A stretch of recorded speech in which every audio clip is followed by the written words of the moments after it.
2025 membuka lembaran baharu dalam sejarah sektor perdagangan dan pelaburan negara apabila Malaysia diiktiraf menjadi negara rakan BRICS. Penerimaan itu sekaligus membuktikan keutuhan hubungan multilateral negara di peringkat antarabangsa yang dapat memacu pertumbuhan ekonomi negara kelak. Ikuti laporan Sazwani Samsu.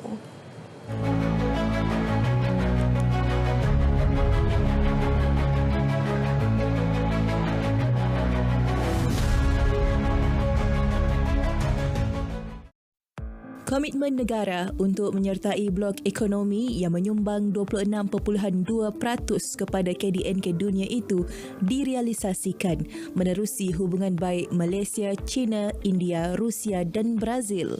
Kajian untuk menyertai blok ekonomi yang mewakili kira-kira 40% daripada populasi global itu dilaksana Kementerian Luar bermula April.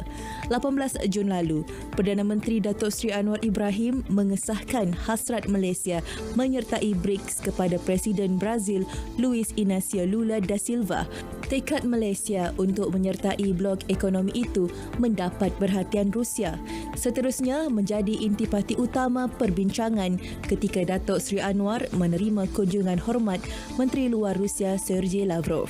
Pada 21 Ogos, India turut menyatakan sokongan terhadap hasrat Malaysia untuk menyertai blok ekonomi BRICS. Perkara itu dizahirkan Perdana Menterinya Narendra Modi menerusi pertemuan antara kedua-dua pemimpin di New Delhi.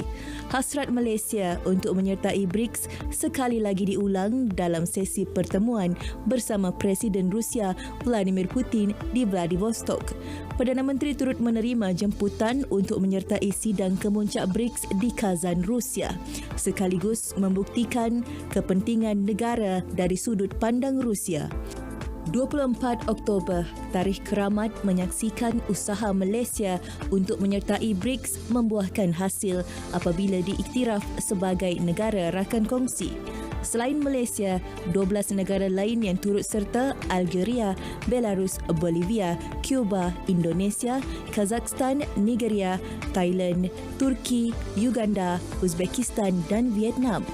Sidang kemuncak BRICS ke-16 menghimpunkan pemimpin-pemimpin negara serta menteri-menteri daripada 9 negara anggota BRICS bersama wakil dari 20 negara jemputan bukan BRICS.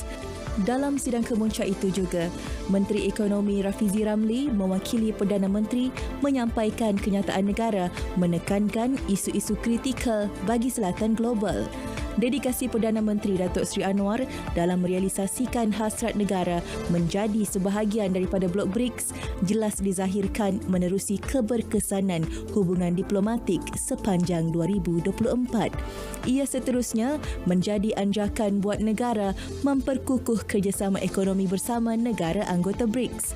Menerusi BRICS, Malaysia juga dapat mengakses Bank Pembangunan Baharu untuk membiayai projek ekonomi hijau dan infrastruktur mampan.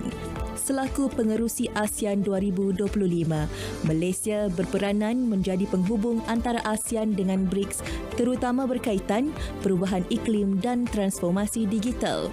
Sazwani Samsu, RTM.